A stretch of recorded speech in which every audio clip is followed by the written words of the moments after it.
अब आप इस बारे में क्या कहेंगे, कैसे ये बात अनुचित है? समझे मेरी बात? मतलब नीचे वाले से ऊपर वाला क्या नहीं होना चाहिए, ज्यादा नहीं होना चाहिए, ये अनुचित हो जाएगी। सही बात है ना? हाँ, आप 10 में से उससे नीचे दे सकते हैं, 10 में से 7 8 10 दे सकते हैं, परंतु आप ज्यादा नहीं दे सकते। बस इसी बात को अनुचित और उचित भिन्न कहा जाता है। ये चीज तो है उचित भिन्न, और ये चीज है अनुचित भिन्न। और मिश्रित भिन्न क्या होगी पता है? जैसे एक हिस्सा तो इसमें पूरा और एक हिस्सा अधूरा, ऐसा। ठीक है, और ये हमेशा पता है किसके रूप में होगा, ये उचित भिन्न के रूप में होगा।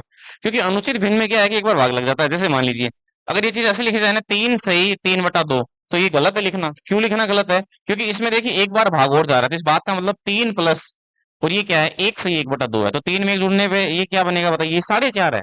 तो इसे ऐसा लिखना ठीक नहीं है ना? तो ये हमेशा क्या है कि इस प्रकार से लिखा जाता है। तो ये पता है क्या है, ये आपके सामने जो है वो एक मिश्रित भिन्न है। ठीक है, इसे कैसे हल किया जाता है? तो देखिए एक चीज बता दूं मैं आपको।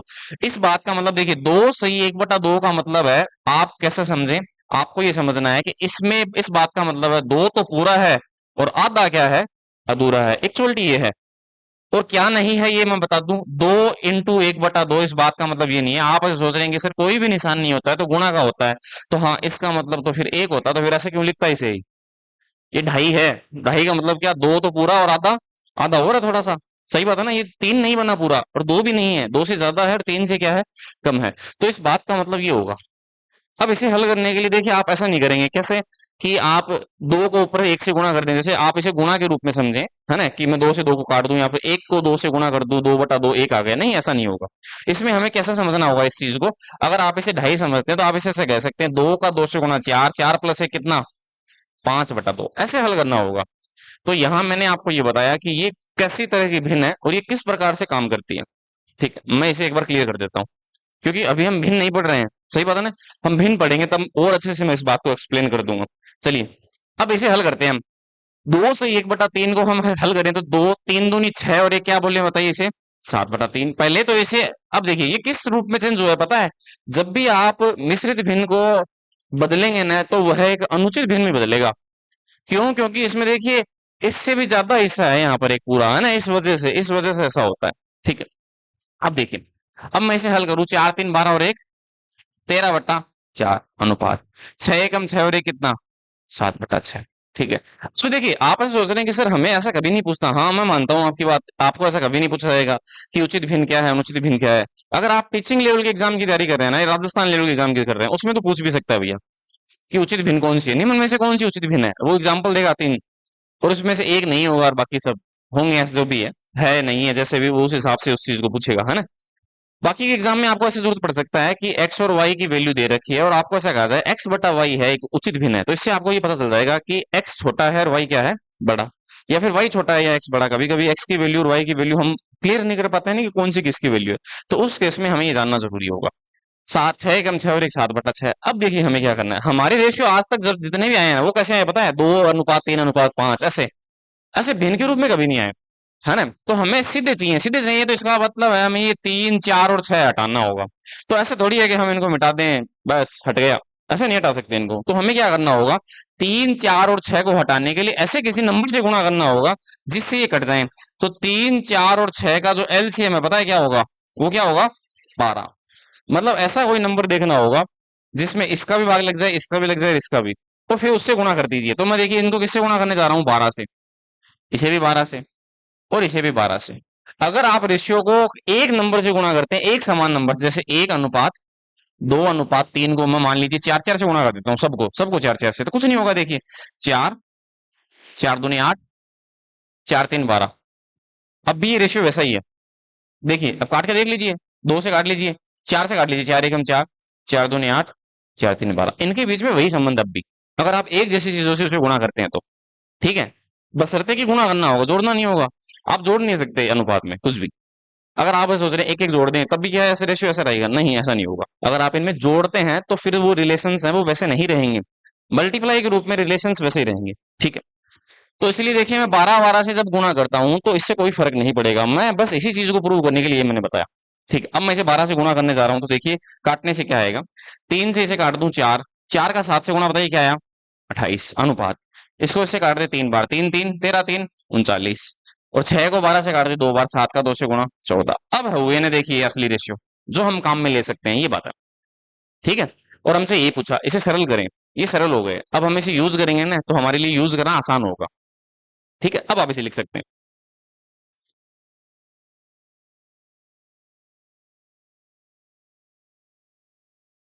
ये मत लिखिएगा ये काम की चीज नहीं, काम की सिर्फ चीज इतनी है। पहले तो हमने इसे अनुचित भिन्न में बदला, उसके बाद में इसके जो हर हैं उनको हटाने के लिए वो चीजों को मल्टीप्लाई किया। क्या आपने भी ऐसे ही किया क्या? ऐसे किया होगा है ना? हाँ, ये सबसे सरल तरीका है। ये 39 लिखा हुआ है ना इसे, अगर ये सही से आपको दिख नहीं रहा है तो ये 39 है।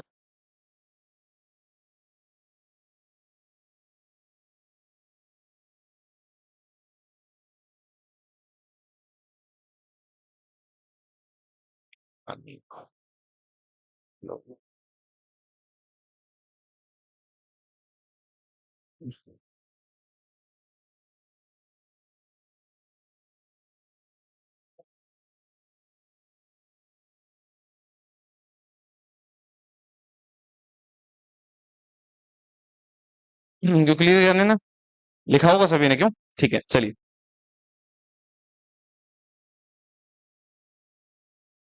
ये देखिए,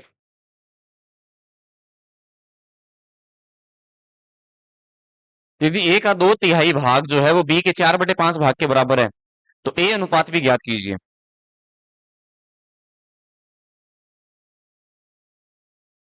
अगर देखिए आपकी मैथ्स कमजोर है ना, तो आप ये 2-3 चैप्टर जो हमने पढ़ाए हैं ना, पहले पहले प्रतिशत, लाभ हानि और छूट, अनुपात समानुपात, अगर आप और भी कम चाहते हैं तो प्रतिशत और अनुपात, ये दो बहुत अच्छे से पढ़ लीजिए, आपको 90% मैथ आने लग जाएगी। ये हर एक चीज में आता है। देखिए, समय कार्य का सवाल करेंगे वहां आएगा, ए की क्षमता का 2/3 बी की क्षमता के 4/5 के बराबर है। ए 5 दिन में काम करता है तो बी कितने में करेगा? फिर सवाल ऐसे बढ़ता है, तो उसके लिए रेशियो बनाना होगा। ये रेशियो पूछ रहा है ना, वो हमें बनाना पड़ेगा हर सवाल में, ये बात है।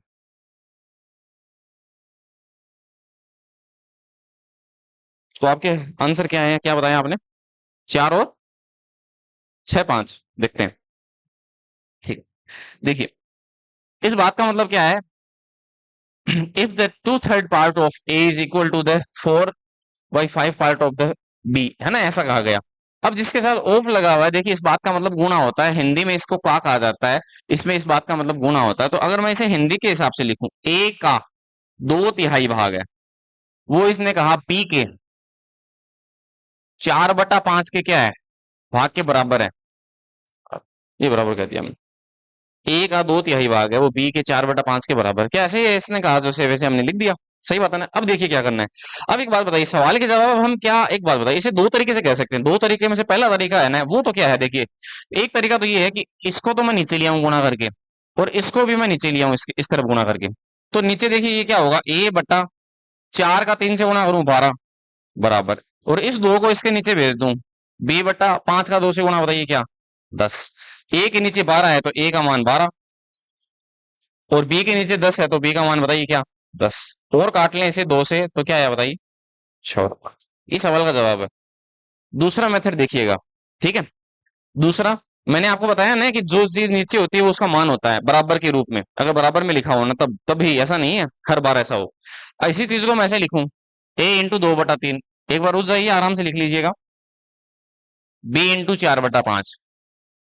अब आप ऐसे कहें कि नहीं सर, मैं इसको नीचे नहीं लेके आऊंगा, मैं नीचे वाले को ऊपर लेके जाऊंगा, इस 3 को तो यहां लेके जाऊंगा और इस 5 को यहां। हाँ, आप ऐसा भी कर सकते हैं। देखिए, 5 को 2 से गुणा, बताइए क्या लिखूं? A × 10। और इस 3 को वहां लेके जाएंगे तो B इंटू क्या, 4×3 = 12। ए के सामने देखिए बराबर में क्या लिखा हुआ है, इस बार वो सामने वाला नियम लगाना होगा। ए अनुपात भी कैसे ज्ञात करेंगे? ए के सामने लिखा हुआ 12 तो ये तो 12, बी के सामने बराबर में क्या लिखा हुआ है 10, तो ये अनुपात क्या हुआ, 6 और 5। ऐसा ऐसा भी कर सकते हैं। इसमें ज्यादा कन्वीनियंट ये रहेगा, ये नीचे लेके आने वाला रहेगा, और बाकी की आपकी मर्जी है, आप नीचे लेके आए या फिर ऊपर।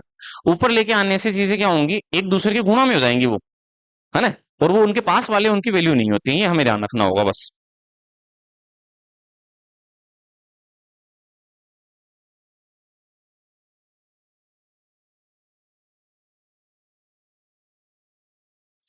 ठीक है, आप इनको ऐसे काट भी सकते हैं, कैसे? देखिए, इस 2 को इस 4 से 2 बार काटा, फिर 2 को 3 से गुणा कर दिया, 6, 6 और 5, ऐसा भी हो सकता है।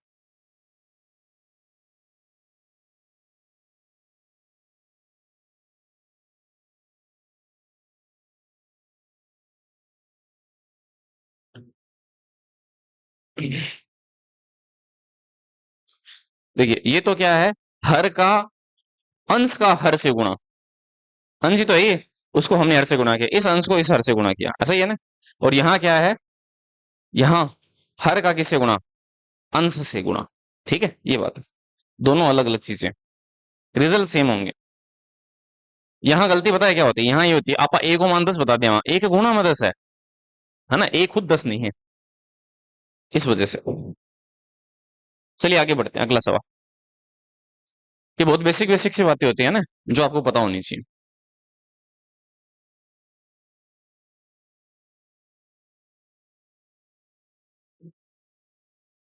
ये लीजिए 3 का सवाल आ गया।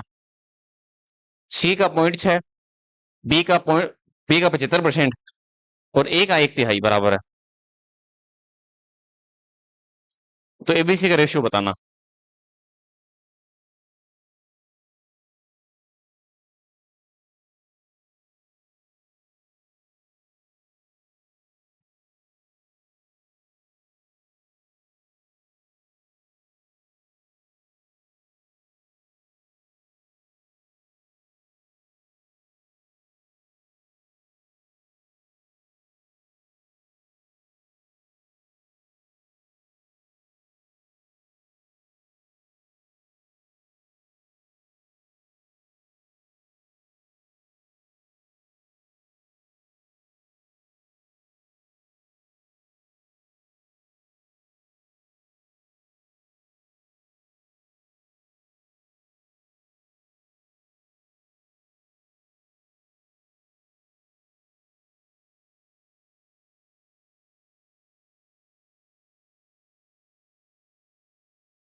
हाँ, 5 4, ठीक है। देखिए, देखते हैं, 5 4 9, 9 5 4, ठीक है। देखिए सी का 0.6 तो हम इसे लिखेंगे सी इंटू 0.6, फिर बराबर का निशान, बी का मतलब गुणा बी इंटू 75% बराबर ए का 1/3, तो ए इंटू 1/3। अब इसे हल करना है, ठीक है। 3 वाली चीजें में मैंने हल करके बताई हैं, इसमें देखिए हम क्या करेंगे, इसमें ये जो पॉइंट है उसको हटाकर क्या नीचे लिखेंगे 10, जैसे हल करना है वैसे करना है। परसेंट को हटाएंगे, नीचे क्या लिखेंगे 100। क्या ये और कटता है, कटता है तो काट लीजिए, 2 से कटता है ना, 2 से कितनी बार 3 बार, 2 से कितनी बार 5 बार, तो हम इसे लिख सकते हैं सी इंटू 3/5 बराबर। आगे बढ़ते हैं, इसको हल करते हैं, 25 से ये 3 बार, 25 से ये 4 बार, क्या और कटता है, नहीं कटता, तो हम इसे लिख देंगे बी इंटू 3/4, ठीक है बराबर। इसे लिख देंगे ए इंटू 1/3, ये तो सीधा सा ही है बेचारा, सही है। जो पॉइंट में था उसका पॉइंट हटाकर करते हैं, परसेंट का परसेंट हटा के करते हैं, फ्रैक्शन में कोई चीज हटाने की आवश्यकता नहीं होती, वो वैसे के वैसा ही है, ठीक है। अब देखिए क्या करना है, अब मैंने आपको बताया कि इनके नीचे वाले जो मान है वही उनके मान होते हैं, तो हमें देखिए प्रॉब्लम किससे है पता है, अगर ऐसा होता ना C/5 B/4 और A/3, तो हम जवाब बता देते कि ABC के क्या जवाब। समस्या पता है कौन क्रिएट कर रहा है, ये 3 3 और ये 1 ऊपर वाले, ये सब इनको हटाने के लिए क्या करना होगा, 3 3 और 1 को हटाने के लिए, जो ऊपर 3 3 1 है उनको हटाने के लिए, देखें तो हम ऐसे कहें, ऊपर 3 3 1 को हटाने के लिए नीचे किससे गुणा करें, नीचे गुणा करना होगा ताकि वो कट जाए। नीचे इनके जो एलसीएम है, इनका एलसीएम बताइए क्या आया, 3 से 3 से गुणा करें। जैसे देखिए, अब मुझे ये 3 काटना है तो मैं नीचे किससे गुणा कर दूं, 3 से। ऐसा ही व्यवहार इसके साथ करूं और ऐसा ही व्यवहार इसके साथ करूं, हाँ एक जैसा व्यवहार करना है, एक साथ किया हमने, ठीक है। अब इससे हुआ क्या, देखिए इससे ये हुआ कि ये चीजें कट गई, देखिए इस 3 से ये 3 गया, इस 3 से ये 3 गया, इस एक का कोई मतलब नहीं था, ठीक है। अब बताओ इस सी के नीचे क्या लिखा हुआ है, 5, बी के नीचे अब क्या लिखा हुआ है 4, बाकी सब कट गया ना। ए के नीचे क्या लिखा हुआ है, 3 दिए कितना, 9। हमें पूछा एबीसी का रेशियो क्या होगा, तो पहले ए का लिखना है, फिर बी का नाम लिखना है, फिर सी का। ए के नीचे 9 लिखा हुआ है, 9 है। बी के नीचे 4 लिखा हुआ है, 4 है। और सी के नीचे 5 लिखा हुआ है, तो सी का मान 5। इस सवाल के जवाब हो गए ऐसा। ठीक है, ये आंसर। अब हम इनको क्रॉस वाले तरीके से करेंगे ना तो दिक्कत होगी, इसलिए नीचे वाले तरीके से कीजिए, ये ज्यादा बेटर रहेगा।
ठीक है, आप देखिए, इसको ऐसा भी कर सकते थे कि नीचे वाली इन चीजों को घटाएं, हटाएं। जैसे क्या, 5 4 और 3, 5 4 और 3 का एलसीएम 60 होता, 60 को ऊपर गुणा करना पड़ता, परंतु वो कॉम्प्लिकेटेड हो जाता। क्यों?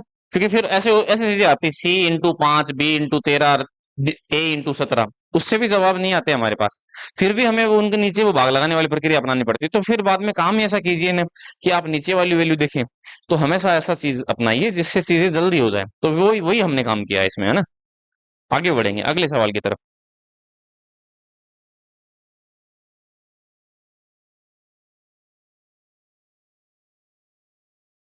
ठीक है, ये देखिए, ये भी वैसा ही है। ए का 80%, बी का 0.4 और सी का 5/6, एबीसी का रेशियो बताना है।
ठीक है, देखिए हम इस बात को लिखेंगे, A × 80%, 80/100 लिख दें, सीधा ही। इसे लिखेंगे B × 4 बटा क्या लिख दें, 10, ताकि हमारे स्टेप कम हो जाएं। और C × क्या लिख दें, 5/6। इसे 80/100 इसलिए लिखा, परसेंट हटाया, इसका पॉइंट हटाया, इसलिए हमने 10 लिखा नीचे। ठीक है, अब इसे काटेंगे, 20 से 4 बार, 20 से ये 5 बार, तो A × 4/5 बराबर 2 और 5 बार, B × 2/5 बराबर C × 5/6 है ही।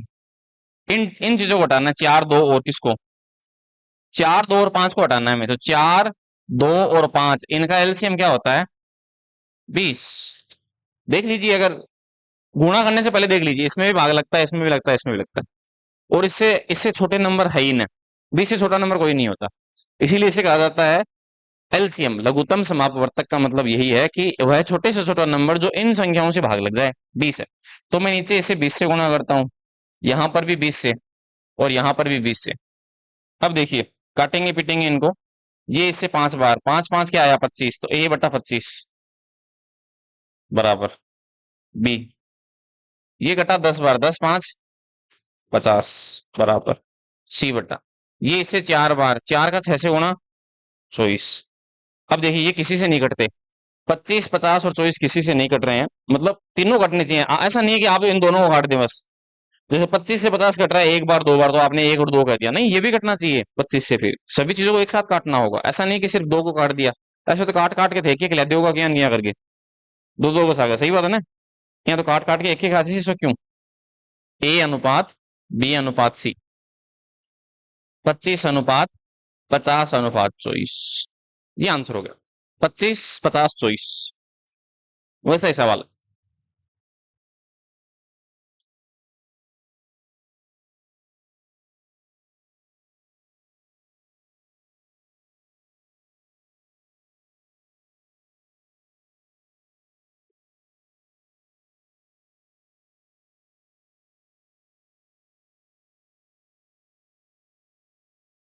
ठीक है, आगे बढ़ते हैं अगले सवाल की तरफ।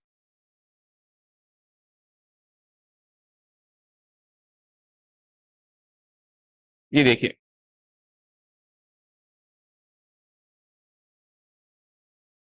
ए बटा बी बराबर सी बटा डी बराबर ई बटा एफ बराबर 3, इसका वैल्यू दे रखा है इन सब का, तो हमें इसका वैल्यू बताना है क्या होगा।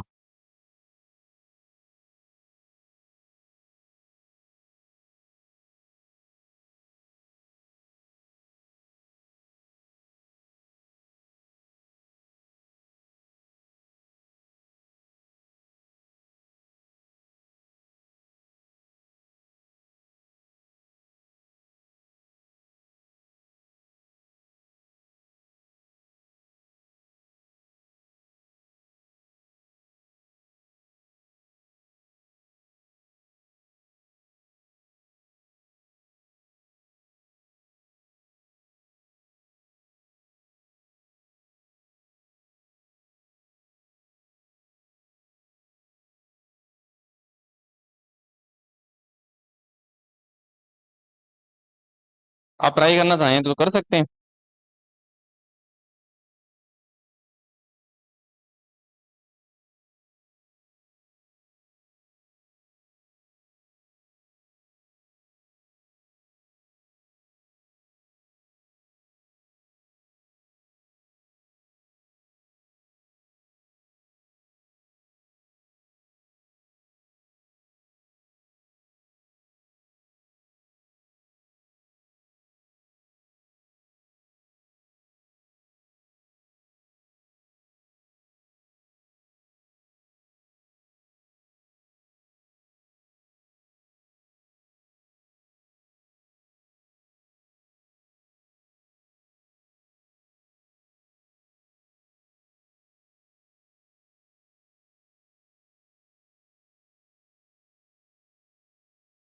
ठीक है, देखिए क्या चीज है मैं आपको बताऊं। देखिए समस्या हल हो जाएगी सिर्फ थोड़ा सा चीज लिखने पर, ए बटा बी बराबर सी बटा डी बराबर ए बटा एफ बराबर 3, ऐसा ही है क्या? ऐसा लिखा हुआ है। अगर मैं मान लीजिए इस 3 के नीचे एक लिख दूं तो क्या कुछ फर्क पड़ेगा? नहीं पड़ेगा, 3 ही रहेगा, ये तो 3/1 3 ही होता है। सही बात है। अब इससे देखिए ये चीज क्लियर हो गई, ए सी और ई का मान कितना? 3, उसके बराबर के सामने 3 है। और बी डी और एफ का मान कितना? 1, यही बात है और कुछ भी नहीं है। अब इनमें इनके मान रखने और आंसर आ जाएगा। आप इसी चीज को न समझ पाए ना, इस वजह से न कर पाए, ये तो खतरनाक चीज नहीं है ना। तो हम ऐसा कह सकते हैं, ए सी और ई बराबर तो 3 है, और दूसरी बात कहेंगे हम, बी डी और एफ ये बराबर क्या है? इस बात का मतलब यही है। ठीक है। अब देखिए, ए की वैल्यू कितनी है? 3 है, तो हम लिखते हैं 2 × 3 प्लस सी की वैल्यू कितनी है? सी की वैल्यू 3 है, तो 3 × 3 लिखेंगे। उसके बाद में ई की वैल्यू भी 3 ही है, तो हम लिखेंगे 4 × 3 बट्टा, ऐसा लिख देते हैं ना। बी डी और एफ की वैल्यू क्या है? 1 है, 1 1 1 है, तो हम 2 का 1 से गुणा, प्लस का निशान, फिर 3 का 1 से गुणा, डी की वैल्यू 1 है, प्लस का निशान, फिर 4, एफ की वैल्यू 1 है। अब हल करना है ना, वैल्यू रखनी थी, अब हल हो जाएगा, आसान सा है। 3 दूनी 6 प्लस 9 प्लस 12 बटा 2 प्लस 3 प्लस 4 बराबर, ये कितना? 21 और 6 27 बटा 4 3 7 2 9। तो सवाल का हल क्या होगा? 3। बस। बाद में तो आसान ही देखिए, समझने की बात है ना। आप ये ना समझ पाए ना कि हाँ किन की वैल्यू कैसे कैसे है, तो फिर उसी वजह से ऐसा सब कुछ हुआ। इसमें ए सी और एफ एक दूसरे के बराबर हैं, बी डी ई बराबर एक दूसरे के, और इनकी वैल्यू 3/1 है, तो वो उन्हीं की वैल्यू है। हम ऐसा कह पाएंगे। ठीक है। अब देखें देखें, अगले सवाल को देखते हैं।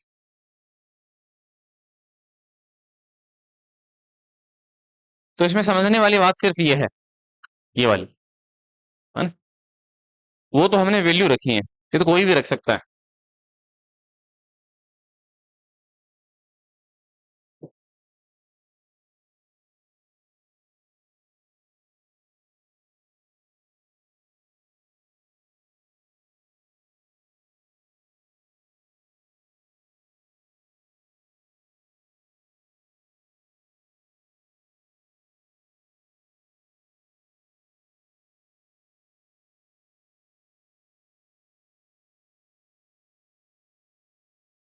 ठीक है, चलिए आगे बढ़ते हैं, अगला सवाल।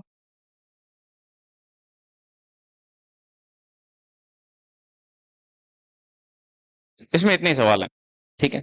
अब एक सवाल जो है मैं आपको होमवर्क के लिए देता हूं, जो मैंने छोड़ दिया था, वो लास्ट में लिख लीजिएगा आप, है ना? ये ये आपका होमवर्क है, ये आप करेंगे।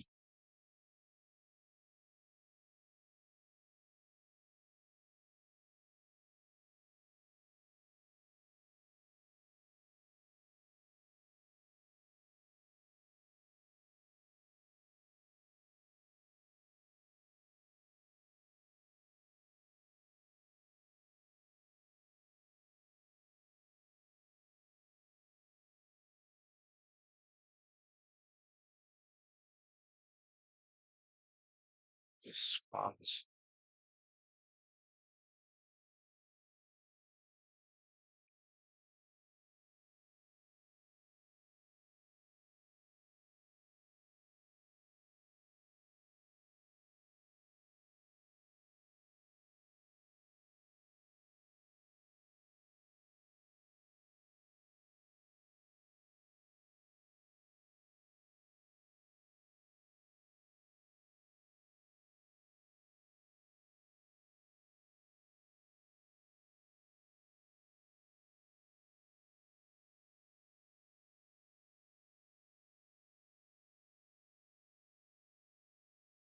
ठीक है, मैं सोच रहा हूँ कि इसके ऑप्शन दे दूंगा ना, ताकि आप कर पाए। देखता हूं मैं, देखिए एक बार।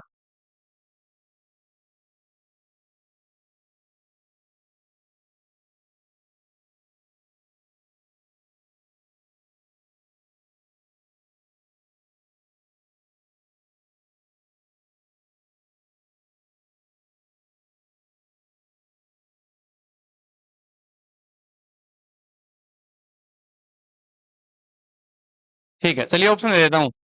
ए option, B option, C option और डी ऑप्शन। ठीक है। 5/2, 3/4, 3/2, 3/5, ये ऑप्शन है।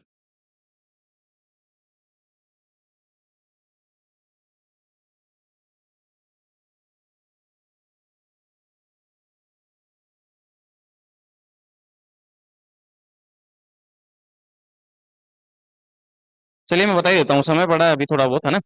इसलिए मैं बता देता हूँ, ज्यादा सही रही है। अगर आप इसे किसी भी तरीके से करेंगे ना, जैसे ऐसे, अंदर की संख्याओं को गुणा इसका इससे गुणा बाहर की संख्याओं को गुणा के बराबर है, तो इससे एक द्विघात समीकरण बन जाएगा, और वो हल करना हमारे लिए मुश्किल काम होगा। उसके बजाय हम ऐसा करें ना, इनकी वैल्यू उठाएं। जैसे देखिए, इसमें सही जवाब जो है ना, मैं वो उठाता हूँ। अब आप ऐसा कहेंगे, सर आप सही जवाब क्यों उठा रहे हैं? अरे तो मैंने तो ऑप्शन को सेटिस्फाई करके और देखा है ना?